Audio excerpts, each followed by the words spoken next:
dédié, bienvenue dans votre émission Joli Savoir. Boye malamu na kati ya émission na bino Tolingi Toyeba. Tolingi Toyeba eza émission oyo elakisaka biso makomi ya nkolo. Pe Tolingi Toyeba eza émission oyo elakisaka biso makambo oyo toyebi me totiaka na misala te. Kasi na Tolingi Toyeba balakisaka biso eloko oyo tobosanaka ndenge nini tokotiaka na misala. Pe na Tolingi Toyeba balakisaka biso lolenge nini mwana nzambe esengeli atambola. Ndenge nalakaki bino fidèles téléspectateurs, lelo vendredi tokozala na révérend pasteur Yute azape kati na biso déjà. Oya kolakisa biso na Tolingi Toyeba impact ya délivrance. Impact ya délivrance eza nini pe nini eyaka après délivrance na vie ya moto. Pe ndenge nini mwana moto esengeli azwa réellement délivrance. Po ba délivrance ekomi ebele na ebele, mais kati na émission na biso Tolingi Toyeba tokoyeba pe tokoyekola ndenge nini moto akoki ko se comporter pe azalaka avant et après délivrance. Sans plus tarder, nazo yambela bino mosali ya nkolo oyo azali révérend Yute papa évêque oyo ko expliquer biso kati na sujet na biso Tolingi Toyeba. Bonjour révérend pasteur. Bonjour maman. Esengo mingi ya koyamba yo na kati ya plateau na biso.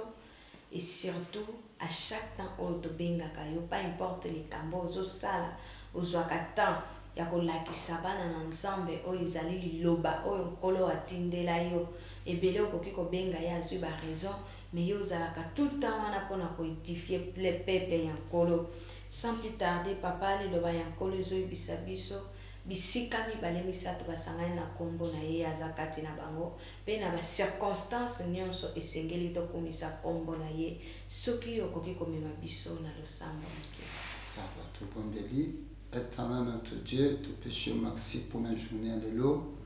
Tongo oyo opesi biso po tutukuka kokabola mom oyo yo bongisaki pona peuple na yo parce que yo lobaki tango nyonso esengo na biso ezalaka ntango toza na yo elongo cike ete moma oyo ekambama na se ya loboko na yo kobanda na biso kino toke kosilisa émission molimo mosantu nde ekamba biso libanda volonté nyonso eza ya yo te obanda na biso kino kosukisa na biso émission na nkombo na Yesu nde nabondeli amen. Amen. Papa ndenge tosili koloba na bafidèles téléspectateurs lelo na émission na biso tokolobela impact ya délivrance. Mais avant tokoma kuna papa, délivrance eza nini? Merci beaucoup. Délivrance ezali effet oyo ekomaka na nzoto ya mutu to pe na bomo ya mutu oyo azalaki na état moko songolo et a changé état à comme état mosusu. Okay. Donc la délivrance c'est un changement d'un état à un autre état. Okay. Donc d'un état où mutu azalaki na malade peut azwi guérison ou d'un état mutu azalaki mopakano to ebaki nzambe te akomi pe ayebi nzambe. C'est une délivrance. Donc délivrance eza na ba marque ebele mais toujours de la catégorie sika délivrance esali kulongwa na état moko mpona kokoma na état mosusu oyo ekopesa esengo mpe bato bakotatola monene na nzambe. Amen. Papa osili koyebisa biso délivrance eza kolongwa na état moko mpona kokoma na état mosusu. Eza na bato mosusu olobi me ya comprendre te. Baita nini wana olongwe na ita oyo ke na ita mosusu nde moko na mwana soki abotami abandaka na toyebi ke abandi na kofanda aye kotanga akomi konguluma après atangi impa. Donc est-ce que vous pouvez expliquer biso bisika na papa? Merci beaucoup maman pour nous expliquer l'état au toujours de la état ya délivrance au toujours de la quatrième sika eza délivrance ya mutu oyo azaki na malade. Okay. Ou soit azaki na malade mais aumeli na malade wana nzamba ye abikisi ye apesi ye kimia o babengi guérison et nde yango wana parce que étape ya malade état où toujours bela et premier état ezali état ya malade to circonstance oyo oza nango problème oza nango et délivrance eza kaka malade te et mutu mosusu akoza malade te mais aza loboko eza te mutu mosusu aza malade te mais azaki makolo eza te mais il est en bonne santé mais état na ye ezali aza boité ou bien te donc état wana mpona kozwa siko état moko normal oyo ekopesa bato lokumu bato bakosepela mpe nzambe akosepela nde eza deuxième état donc premier état ezali ya malade to ya baproblème wana premier état ntango ozolonga na étape wana mpo okoma na deuxième étape nde eza étape ya guérison ya basolution na makambo oyo ezalaki kotungisa yo na nzoto ou soit na malade soit na spiritualité. Merci beaucoup papa pour l'éclaircissement. Kasi papa mutuna eza boye. Est-ce que c'est nécessaire mutu azwa délivrance na vie na ye et pourquoi esengeli azwa délivrance? Très important maman. Ndenge lobi eza très nécessaire parce que lelo bato ebele baza na ba état wana ya ba problème ba suki bamona ndeni bakoko sala te. Or et ça peut être très important dans le cas de délivrance. Quand on parle de la délivrance, c'est que notre foi le cas état ya vie na ye échangé par rapport à la circonstance parce que tout ça là quand on a terrain ou tokolo belango to on a terrain miné ou eluke la kabiso ba état ya liboso.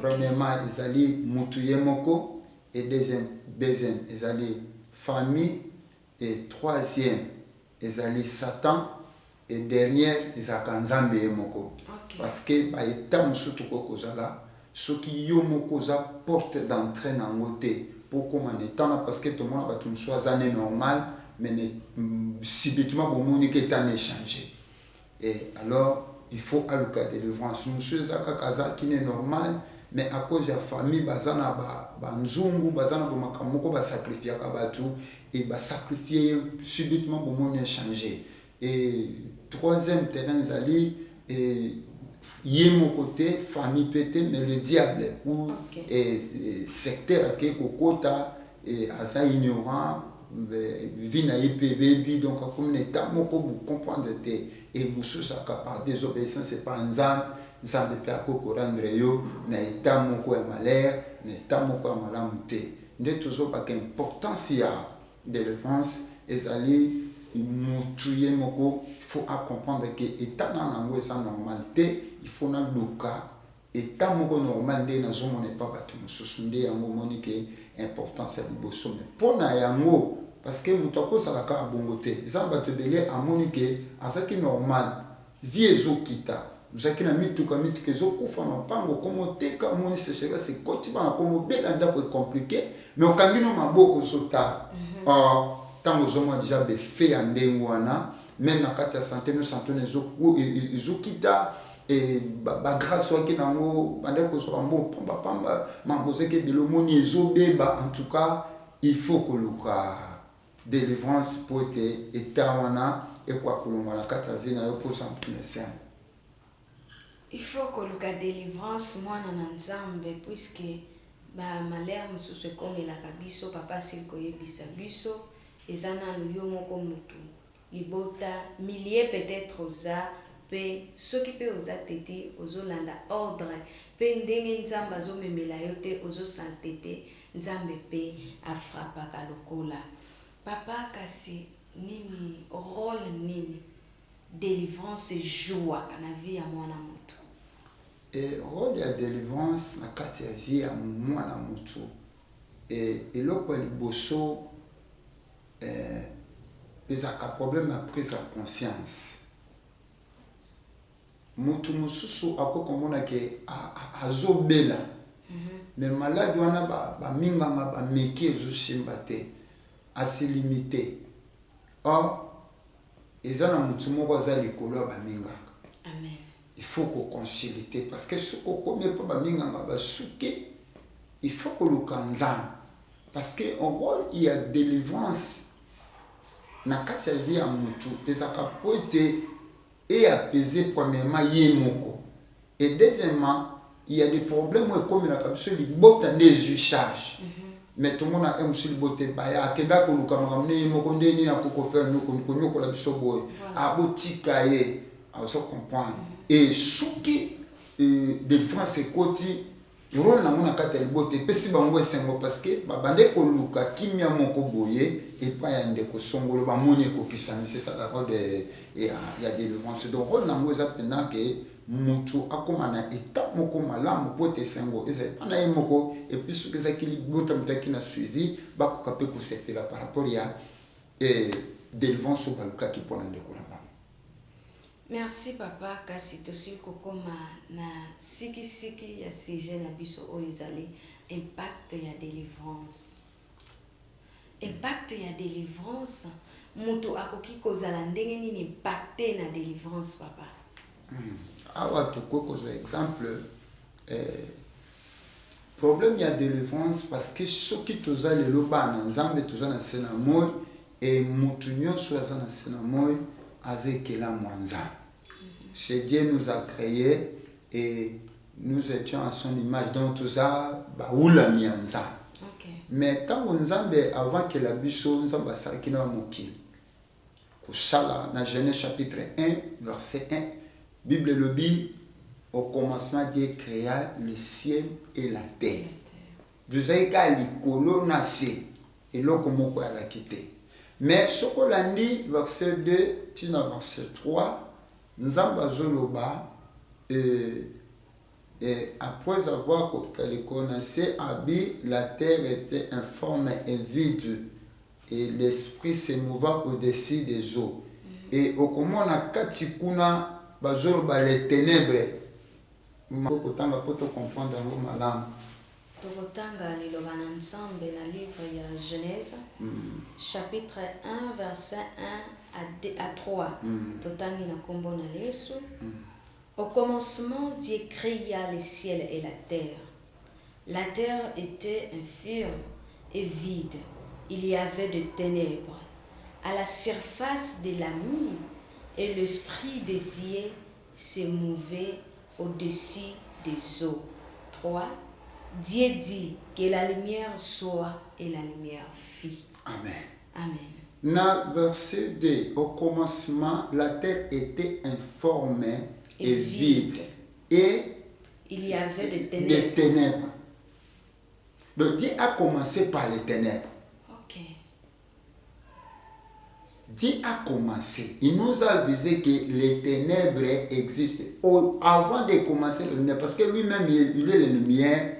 Comme il est la lumière, il est abandonné à mon ténèbres. Donc, il y a un mot, to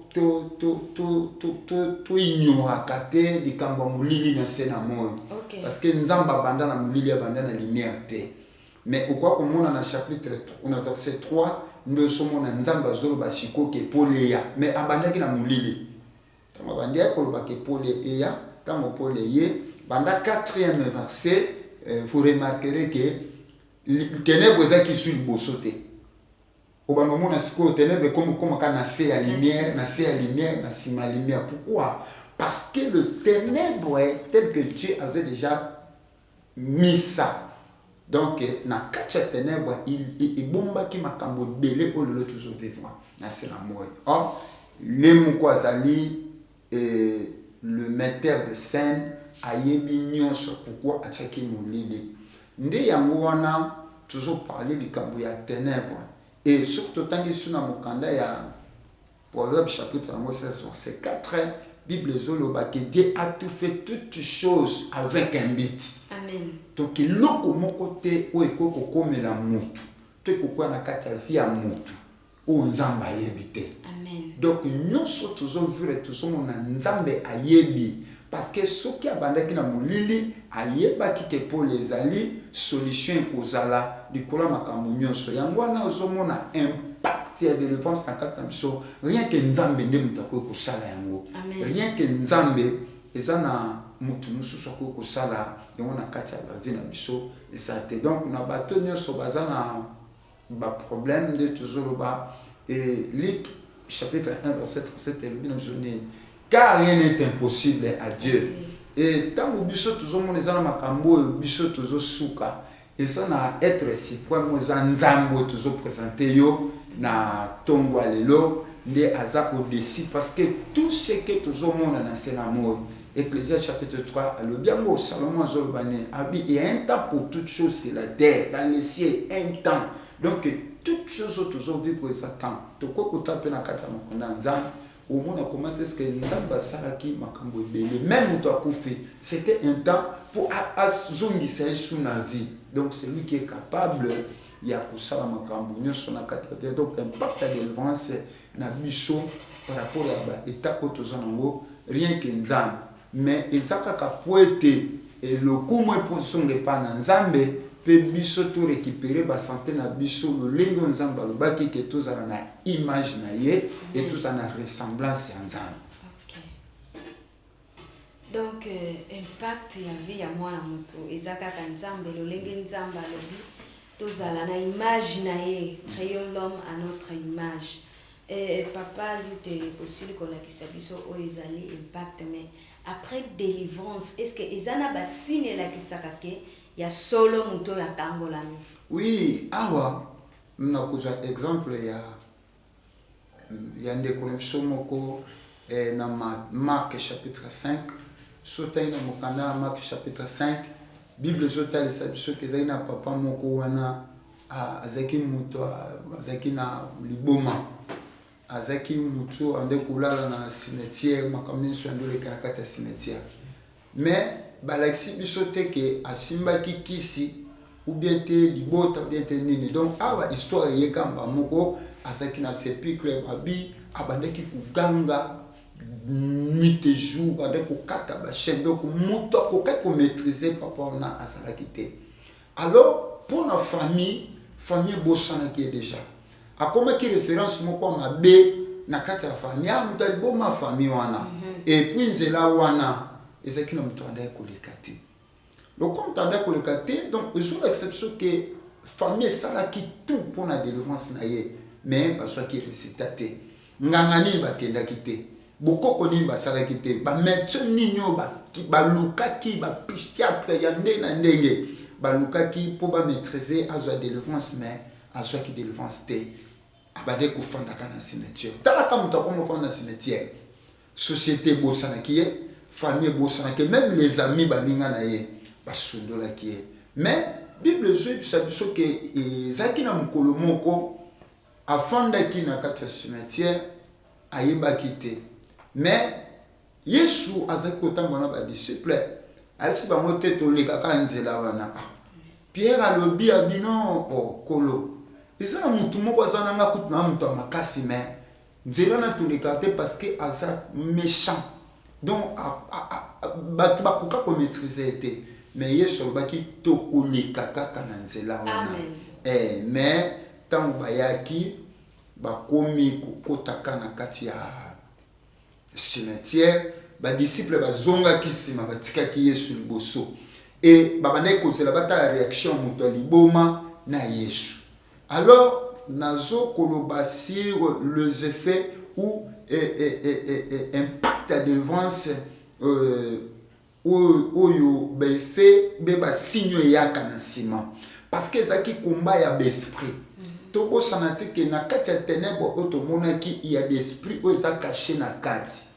Donc monde spirituel ne simbaka makambo bele parce que il était détenu, il était empêché ya ko sala makambo mala parce que monde ya mulili nde zinga kiye elongoli bomoto elongoli makambo nyonso emene ke ko tche quelque part nde omonaka to akana be fait wezaka ke muto so bela muto sana malade profond akulala ba omona ba vision mo bakandi quelque part parce que donc c'est le monde à ténèbres nde muto zo jouer siko na kati ya vie ya muto wana. Alors et le moment où impact à délivrance et où eza Christ ye moko ayaka na po ameka ko délivrer muto amemosiko alongo état oyo na maboko ezaki nango ya munguna tope ya molili pote amema yo na kimia na ye nde komaka sikoyo basigne monanaka etant bakotaki na kati ya cimetière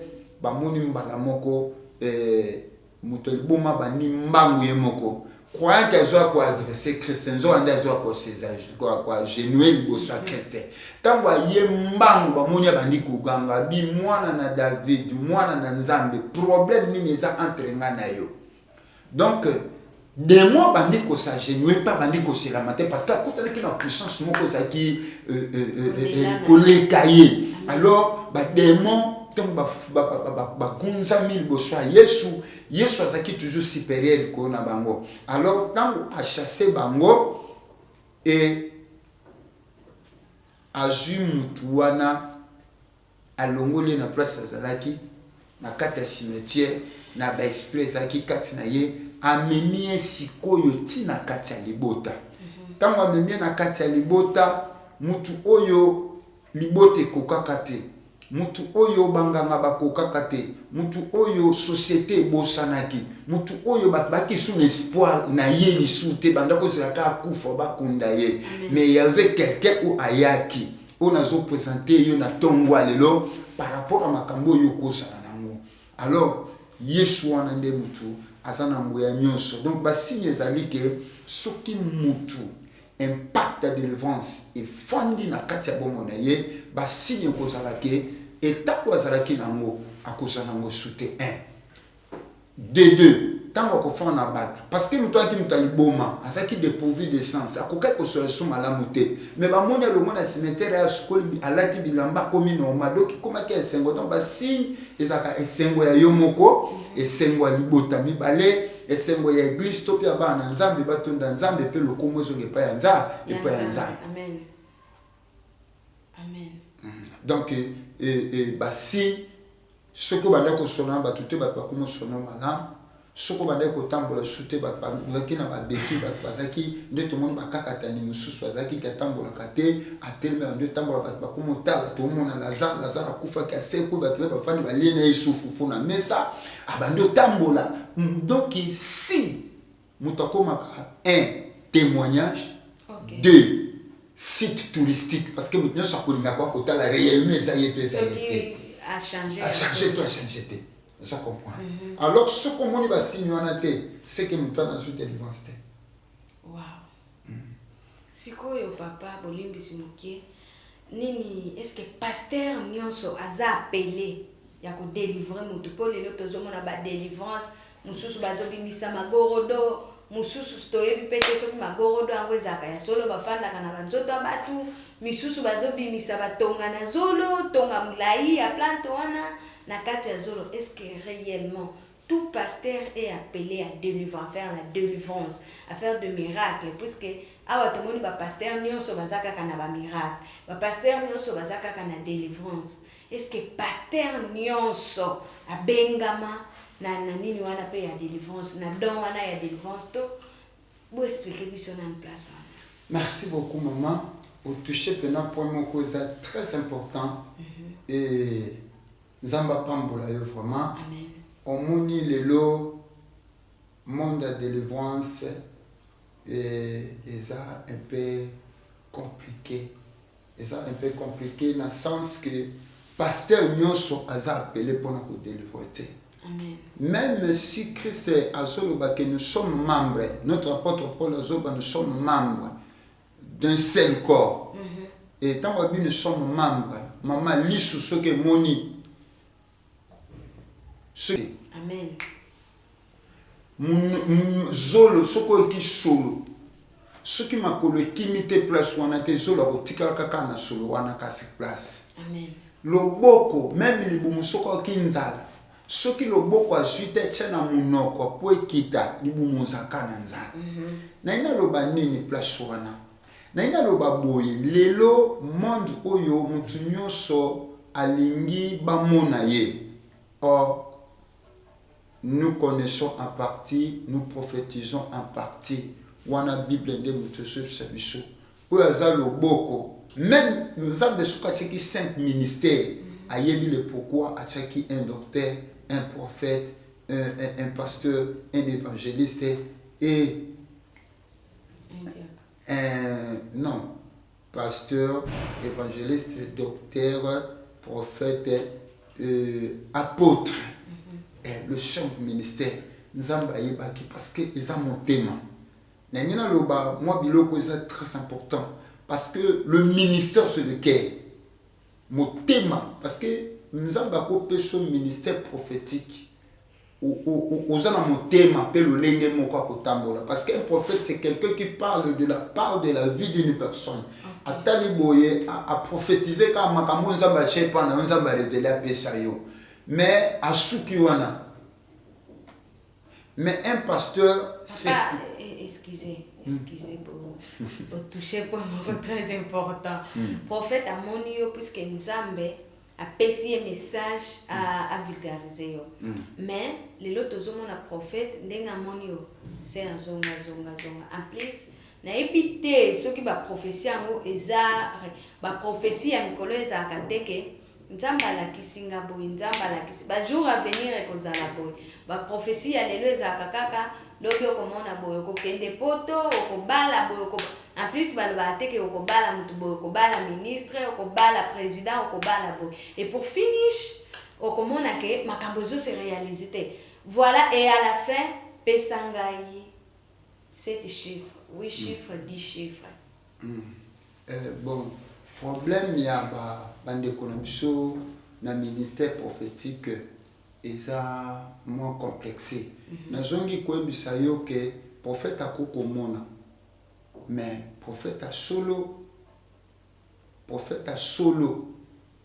parce que nous avons des dons spirituels et nous avons le ministère spirituel et le prophétique ministère prophétique c'est un ministre pour ajouter sa biso l'eschatologie le temps il nous montre par rapport au temps net si les lois de télémi boyer tout fandi ce qui se passe dans notre pays ou notre président ou notre ndengembo que ce tambo à côté de Mawabi ainsi dit l'Éternel nous avons un message pour le Congo na tambo to komona bokoma tout télémi totali comme Isaïe chapitre 38 tant nous avons bâti à que des Pézéchias à qui a coaché Pézéchias a dit tu mourras tu ne vivras plus pesa ordre salabu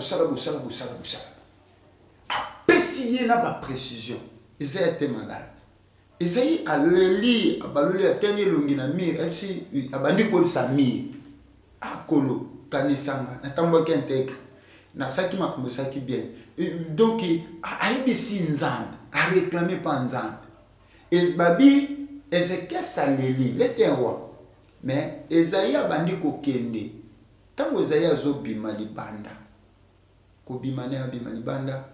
Mbala moko nzamba zumusika na mato ya prophète abikende ko bisaye na okikulela na ye na bakiseli 15 ans azongi tamba komi pa Esaïe pa Ézéchias Ézéchias Ézéchias nzamba okikulela na yo mais abakisi sous 15 ans na kati ya vie na yo et Ézéchias a tuni prophète Esaïe prophète pour n'andima ke nzambe watinda ki message pas longoli message quels sont les signes makambo zakao neza basini prophète tant va prophétiser pendant qui te donne des signes qui confirment réellement que c'est l'Éternel qui ainsi dit l'Éternel amen l'ainsi dit l'Éternel maman tout ça quand on a l'ainsi dit l'Éternel de l'homme munimbo cannabis commis partout des prophètes tu peux avoir le don des prophéties ou le don des paroles de connaissance ou des paroles de sagesse ou des visions yango eza ministère parce que ce que c'est qui ministère justement évangéliste tel que je salue en passant notre évangéliste international Kizamina Kibina tango amoni église pasteur Aya le binon nous avons besoin de faire les campagnes d'évangélisation bâtir pour Dieu évangéliste ça y évangéliser bango bazaka accompagner na ba miracle ateyi asakolisa mumana batu bayambi Yesu azu bango tini bango pa pasteur ya fandi na ye parce que les évangélistes asali par na ye lelo likambo de délivrance mutunyo sote okwa ko comprendre maman skana bisayo lelo to koma batu ba prière part toko ke dokuta kaka 70 jours de prière 250 jours de prière bato bakomaka ta kosambela ba musu bambanga esali pasi baokoka sute pourquoi parce que toujours comprendre te ozuke likabo nzamba azoloba na nga mpona yo mais nzamba alobi quels sont les effets et l'impact de ce message que tu viens de me donner parce que voilà. Ce que tu as amené pour me dire c'est quelque chose qui va me délivrer par rapport à la situation nazana. Parce que impact dans moi ça attend na komoni ko kisami na kata vinanga. Il faut préciser là. Mais lelo yango nazozonga pona ko ebisa yo mukino soit ça ma pona ko sala délivrance te. Akoy ko mona akosuka wana asali par na ye atindi yo siko kende. Yango moni même Jean Pierre, na Jacques, na Acte chapitre 3. Tant bakei et na temple, chapitre 3, so kei, tant bakei na temple, bakei kukuta mokakata ni moko afanda na temple, banda kosenga mbongo. Il demandait le monde. Mais ce jour-là, la Bible dit que tant bango baye, bakomi place wana. Mutuana tse loboko, il croyait de recevoir quelque chose. Et pas na bango, l'argent où le monde n'est pas pesakaï à tout moment. Mais ce jour-là, il y avait quelqu'un qui a katia batouana bakoka ko présenter ya zaki de plus que tout. Ou il y a changer état ou ça qui ne mot pas plus état solo. On se comprend. Tant ba komi wana Pierre alobani. Maman la nama malam place. Pierre alobani, regardez-nous. Ils étaient à toi. Regardez-nous. Regardez-nous. Nous sommes Pierre, Jean et Jacques. Mais ce que moi c'est ce que je vais te donner. Regarde-nous, mais ce que moi j'ai, cette grâce de la délivrance, reçois, je te le donne au nom de Jésus, lève-toi et marche. Mais en commençant par regarder nous, nous pouvons être nous tous ensemble, mais il y a un parmi nous qui a cette grâce de le faire. Mais tike la bateau basala ka délivrance ba yebani mama. Tike la bateau basala ka délivrance yoko sa délivrance te parce que mikumba. Délivrance eza mikumba. Okoya kolemba eza na ngoma makambo yo to tike yango moni bato musuba koma na déception mutakoya boy. Yo kanisa ki parce que impact ya délivrance et ça kapena imposition de main. Mutu musuba kolemba mutu na yo. Les lois tchelo tellement c'est que le moko sentiment luka ki mbongo kolemba mutu na yo. Ndenge natala ki vidéo moko pasteur azo ebisa mondimi. Il faut exacte que chaque dimanche yo il faut koya kaka ba jour mususu faut zaka na charisme. Kolemba te parce que usiko soki esprit wana ezokende te. Yango moni mama nzamba pambola ba papa milimo na biso o balakisaka biso makambo ya délivrance oyo. Tout ça qui n'a pas formation, le fait à Kalanga Samuel et où qui responsable d'intercession, il y a archibishop Coutinho Fernando, na armée de victoire, paix à son âme, père spirituel, na référent Bongongoma, où va travailler ensemble, ni salo basalaka na kati armée de victoire. Ndi ya ngomoni papa balakisa kibiso comment démon nasina mona mutazo imanzembo alobi yo ozoke sa délivrance yo kana mabuma mama batu yenda yebite est-ce que yebite que démon vanda na salle buma mutu tu faut yeba faut pas enseigner yo okosimba mutu boye parce que circulation makila okosim ezana ba point plus ba simba ba kosimbi mutu akoyi bobike ndenge za bo démon akete. Il y a des démons familiales, il y a des démons de géants qui ont une facilité. Maman, biso tout ça va délivrance.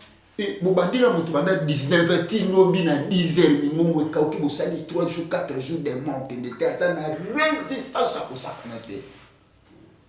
On a passé des moments, on a fait des choses. Donc pour ça la mutu délivrance ou prier pour quelqu'un, il faut ça nangoloana. Yango moni Jean, na Jacques, na Pierre. Pierre a le dit, regarde-nous. Nous avons tous les ministères, mais la grâce de la délivrance ngande mono sana ngo yango molaki parce que bango pe bakwa ko cha maboko bango nyonso. C'est ça. Mais mutu asaki ngo de comme sa particularité.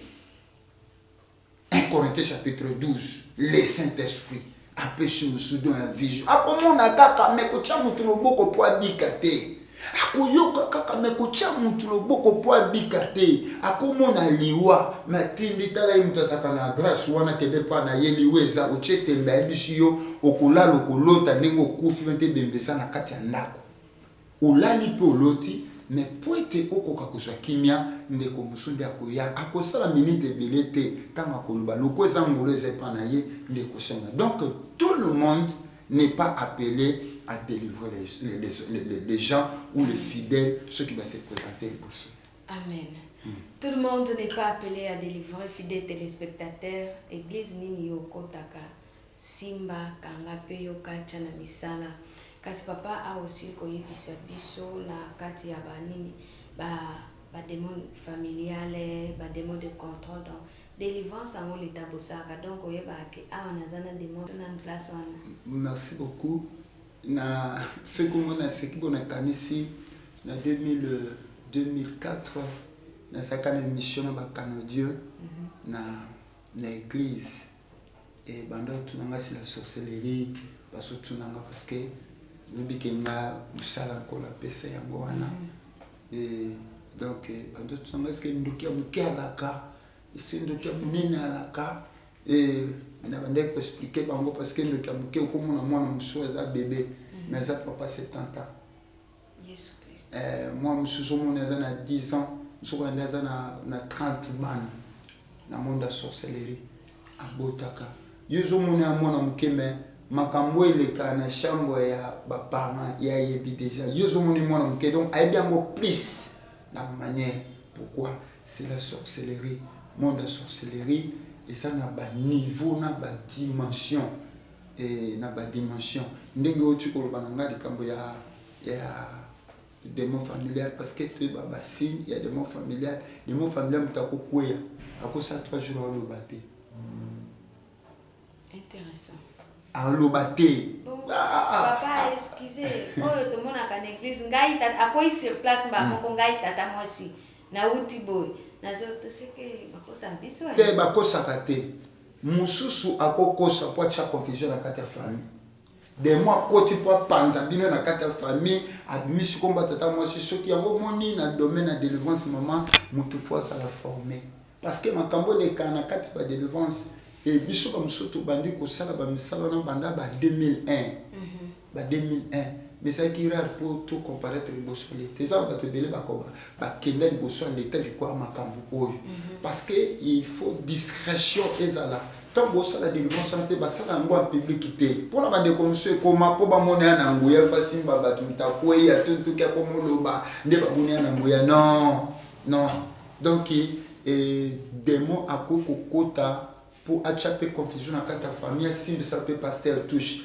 en d'autres temps ba kombo abatu mais sokoza na discernement des esprits té la place dans ce que mutako ko prophétiser mutako za na vision mutako za na don miracle mais particularité mutako za don discernement voilà pour comprendre réellement que c'est un démon familial il faut avoir le don de discernement sokoza na ngondo talobi ke oza familial okoko bisaba intercesseur bisibango formule auto kenye na moboté formule auto salle la moboé pour être prière la monsieur à la exaucer ya mozo mona Matthieu 17 verset nango 21 et le binini Yesu tango wazaki na ba disciple apesa ba mona Matthieu 10 et dans Matthieu 10 apesa ba mo pouvoir aller guérir les malades chasser les démons tout consort apesa ki ba mo bakenda ki ba sala ke simba ki va na Juda ça qui passe là miracle mais il est arrivé dans le chapitre 17 que ba yina mwana moko azaki épileptique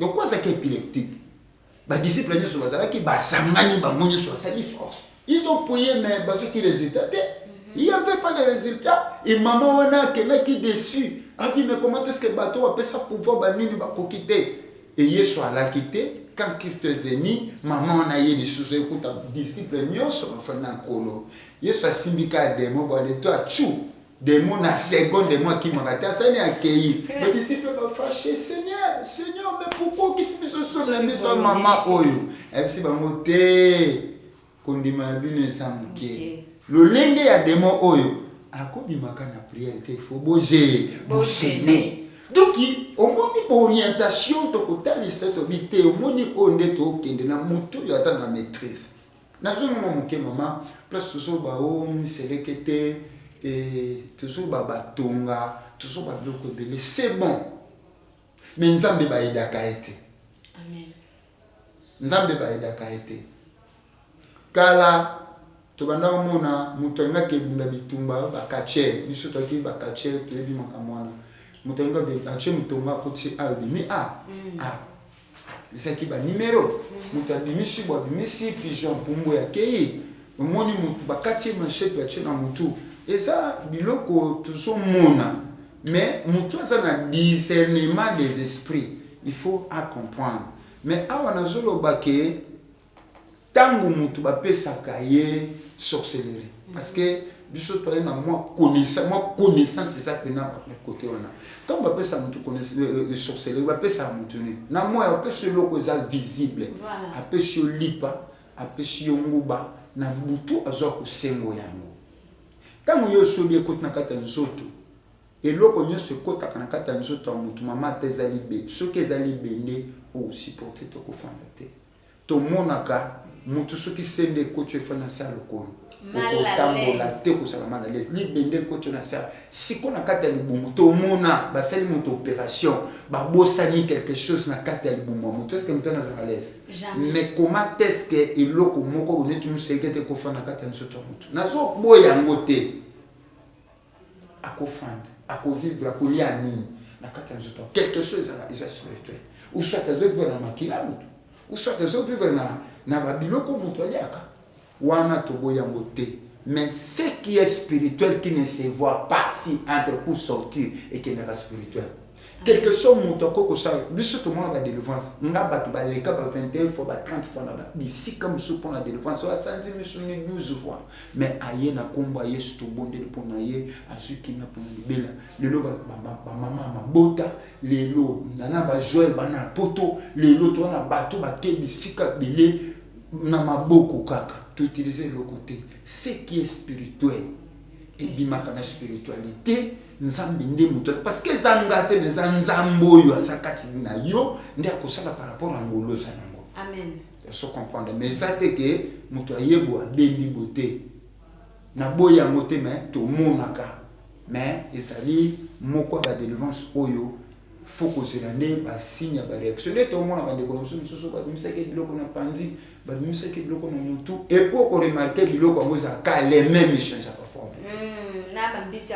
et pour ça ka les mêmes au mona ngo change kate alors et loko wana ndetu ni tuluba sima ya réaction ya makambo wana nini yaka ndezo mona na domaine wana sukoza na grâce wana te na musala nzambe ba ka généraliste te nzambe ko to ba ki faisons avec l'esprit d'équipe aiba ki wana ko pesa idée wana ko pesa idée na musala nzambe nde tuzaboe et prophète ko pesa prophétie a suketa ke prophète apôtre a sa musala na yita ke apôtre sukeza na grâce de délivrance gloire à Dieu mais ce n'est pas donné à tout yango moni de loke mutu posa mutu délivrance et communauté il faut basa sa nzoto pour mutu na sa délivrance azo ça la délivrer quelle délivrance moi ça botakate et pour abota ataza na mobali okake mutu nga sa délivrance habité nga fona cha premier semence avant mobali na yo est-ce que ça se fait est-ce que nzamba za na katia makambwana on se comprend donc aucun de kokuta ngo moni bandeko ba tambola nzolo bango mususu ote il faut basokola ye mama mobimba balongo de bilamba mama penda ba juye pena ba ke balongo mama eza musala olongo mama ba telamba olongo décalé obandi konika ye tout consorté donc eza penda propreté yango mona mosala na nzambe lelo tokomi kaka bato akosambela tumba zikisa sala boye boma ye me moto yango mpe azokufa te azoresiste pourquoi impact eza te mpona nini elikabo wana ezalaka affecté parce que soki eza vraiment oyo eza kati na nga ntango na affecté mpona yo okoyamba yango na facilité et puis ntango kosalela yango il y aura des signes qui va t'accompagner pour que tu vas le gloire au Seigneur par rapport à Makambo. Amen, que Dieu soit loué. Et révérend pasteur, aussi le Kolanda, Makambo, aussi le Koyebisa, Bisope, j'espère que les autres Pessamayel et les fidèles téléspectateurs, Bazo Landa, Biso partout dans le monde entier. Si ko yo papa, mutuna tokomi na biso na suka, na lingina tuna ya suka. Est-ce que avant de la délivrance, bon se prépare kana muto alingi acquérir délivrance na pasteur ils ont un préparatif moko processus moko bolanda pour comme na délivrance pe conséquences ni ezalaka soki entre nani muto azolinga za délivrer na pasteur soki bolandi processus wana te. Bon, merci beaucoup maman. Délivrance il faut ezalaka na ba préparatif parce que toko limiter nzambe te surtout toko ba processus tout comme ko ça peut processus te pour nzambe baza nzamba miracle il fait chaque chose à son temps ata la volonté à mutu te voilà et ko tomber les jours ya mutu na pose à délivrer bata ba yaki na ye pe monsieur ke nzamba agir à tel milieu. Amen. Parce que Zanzan de souveraineté na yango. De deux, musu bakoya na ye anagoni. Mais faut ça plus bolanda ba procédure pour ko sambela nzamba le binon ngeza boye il faut bokila pona ye. Mais moto maladi akokila ta. Bisonde pasteur na ba intercesseur na ngatu ko charge ya kokila puna kolela mawana tina moto wana ndenge nzambe alinga kangola ye emusoza kina sa fuwe ya nzambe alinga longole na eta wana po azongisa na eta normal emusoza kina kata lien ya famille balinga ki ba sacrifier ye mais nzambe alinga la kisa monene na ye azongisa na eta normal po pe na libota wana bato babongola mitema bamona pena ke moto to sto kaka ki to kalingi to lia mais nzambe azongisa se ke nzambe azali biso pe to bongola mitema donc biso nde tokokila na place na ye biso nde tokobungama na place na ye soki aza na mwa membre oyo parce que ton mpe mamosalaka makatoka na besoin mpe bamembre aza makasi mpe tokoforce te oyo aza na souci tokoforce te parce que na ebande na nga nalobaki ezalaka motu ye moko azala soulage na esengo mpe famille esepela parce que eza moko ya suwe na bango mpo na ndeko na bango nde tokoyebisa ndeko na bandeko ke oyo baoza makasi na biso bakila mpo tokoka kolonga dans ensemble. De deux, soki tobongami malamu te parce que ezalaka guerre nga mpe paster na so bapaster ebele bakufa bakouvra makambo wana oyo te paster akufi kaka babetaki flèche ye azobunda bato na bazwa mutu na biso ye ezokota makambo ndenge nini paster azalaki préparé te paster lelo omoni monde na biso mama eza na makambo ebele toza na bato oyo tobengaka bango bolimbisi baphilippien babengaka bango baphilippien akoza na ye mpe abendaki mwa keni na ye mwa vin na ye sikoyo bayeli ye problème ya délivrance na circuit est-ce que moto akosala délivrance na circuit esimba te soki mpe ngasala monaki te ti porte eza ouvert Saint-Esprit parce que nous faisons tous à l'aide du Saint-Esprit. La présence de Dieu en nous, l'Esprit de Dieu qui agit en nous na kei na botika bino bitikete mosungi otozana yelelo sur le Saint-Esprit. Tout ce que nous pouvons faire, c'est l'Esprit de Dieu. Le miracle, tout, c'est l'Esprit en partie en nous. Ndenge ça de tout ça là.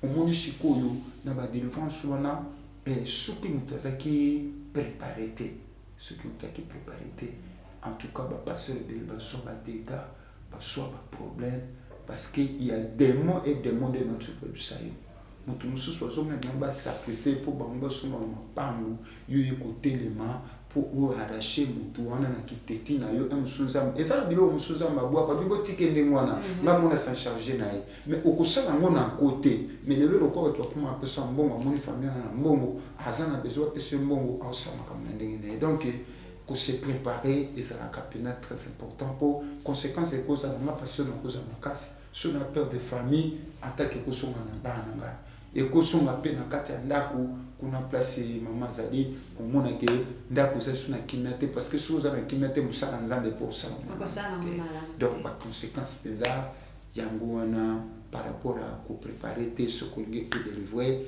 ndeko oyo ana kati ya problème mpo te impact mpe basigne ezala oyo ekotalisama na nsima ya délivrance par rapport ya baka nyonso parce que y a des cas et des cas ya baproblème oyo nde notoloba kolongwana eta mosusu mpo okoma na eta mosusu.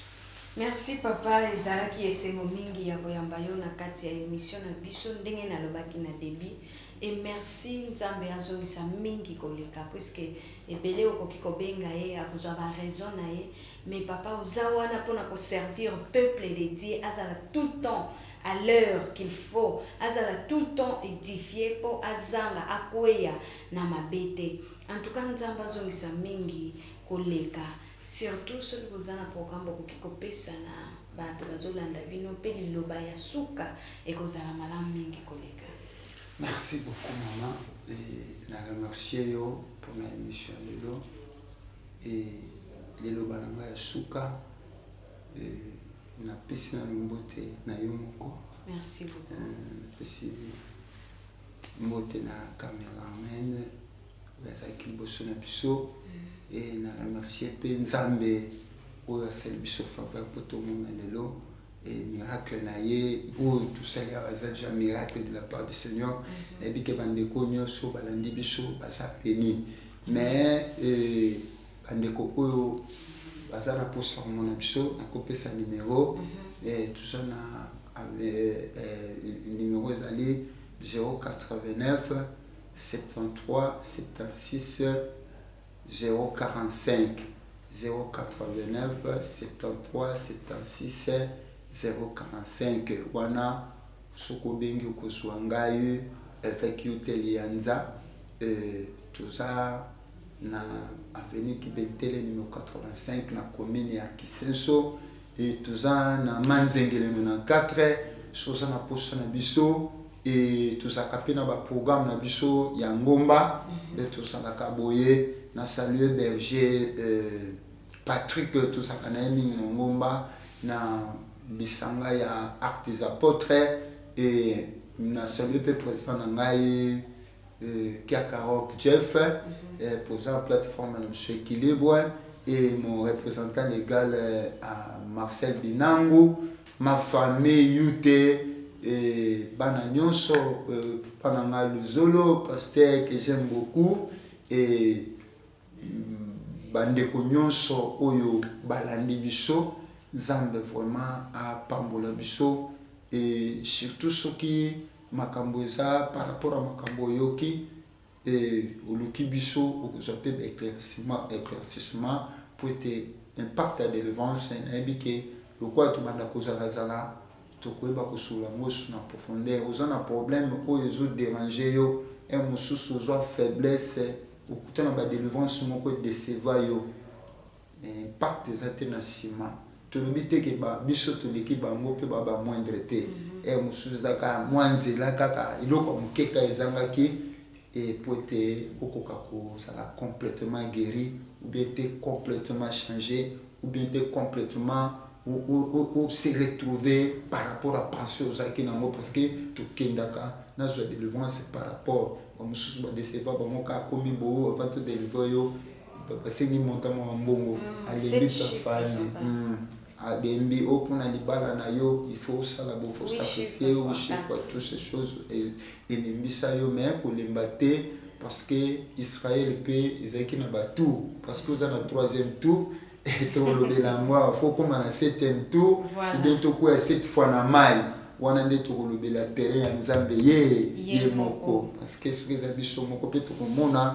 balasima comment est-ce que mutu ye moko akoza la victime à porte d'entrée pour comme anetoza na ngolelo donc on va en parler yo moko mieba et puis tous en moment moko ya prière pour tout nous allons ensemble yo mutu zolanda tout le ensemble là et Dieu fera des grandes choses je pense on a beaucoup de.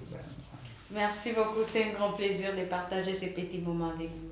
Fidèles téléspectateurs, c'était un grand plaisir, un réel plaisir de vous avoir parmi nous. Et surtout, merci à vous qui êtes toujours là pour s'abonner, pour partager nos vidéos. Le Seigneur, que les bons dieux vous bénissent abondamment, qu'il propulse tout ce dont vous avez besoin dans vos vies. Vous avez bien suivi le prédicateur, le révérend pasteur, lundi ekoya koratete poteto lobila ndenge nini mutu yemoko amifongolela kanzela po makamna nyonso etambolaka lolenge lobamanite soki mwana nzambo kozala wana pona kolanda émission oyo ekozala esengo mingi koleka. C'est un réel plaisir encore à notre caméraman qui était là pour nous servir. C'est grâce à lui, Dada, que vous aurez au moins de belles émissions comme ça, parce qu'il est là serviable chaque jour, à chaque heure pour vous servir et pour nous servir, pour nous aider aussi pour nous réaliser une émission sur la chaîne Nabiso. N'oubliez pas, fidèles téléspectateurs, de vous abonner sur notre chaîne YouTube. Abonnez-vous massivement. RTDA Monde, nous sommes partout dans le monde entier. RTDA Mbokanyo Sokokende Okokuta RTDA, c'est puisque RTDA c'est Dieu avant tout. Je n'oublie pas de saluer mon papa chéri Luzolo Kibenga Artir depuis la maison. Je te salue en passant mon vieux. Je salue Yamakuta, ma mère. Je te salue Joyce en passant. Je salue mes grands frères chéris, Christian, Périclès. Je salue mes grands-tères, Rachel. Je salue Blandine Luzolo, ma grande-tère chérie. Je t'aime bien. Je salue Blaise. Je salue John. Bonne chance pour ton diplôme, tout ce que tu as réussi. Je salue aussi Arlette Luzolo. Et bonne chance pour ton stage aussi, toi aussi. Je salue Naomi, le fils Ngumbu, le fils, le grand docteur. Le docteur le plus compétent, Blaise Luzolo Mutuatika, couleur ya pembe na défaut. L'homme le plus propre du monde, je te salue en passant mon petit frère. Je salue la cadette Naomi Luzolo, je salue Mambo de Luzolo en passant. Je salue aussi tous mes enfants, les enfants de mes grands frères, mes grandes sœurs, je vous aime beaucoup. Je salue les révérends pasteurs Youté en passant, et puis sa tendre, humble épouse, bébé. Bebson depuis la maison, la petite Crécy, je vous salue, je vous aime bien. Je salue aussi la Chancelleville, la grande couturière depuis la commune d'Engaba. Je salue aussi mes amis de l'IFASIC, Atia Kangakolo Monique, Kessi Antebi, je te salue en passant. Je salue aussi Merdi. Je te salue ma belle, je n'oublie pas toi, Cynthia Ilunga wa Ilunga, la mignonne fille, moi ça me pousse l'appli là, ma casse-tête, je te salue en passant. Je n'oublie pas aussi Sephora, l'homme, c'est la femme de son époux. Je te salue ma belle Eliane, que Dieu te bénisse, qui te donne ce que ton cœur désire. Quant à moi, Luzolo Matondo, je vous aime bien, restez toujours branchés sur notre chaîne RTDA Monde. Bientôt, nous aurons aussi TNT. Quant à moi, Luzolo Matondo Lorette, je vous dis au revoir. Que le Seigneur vous bénisse.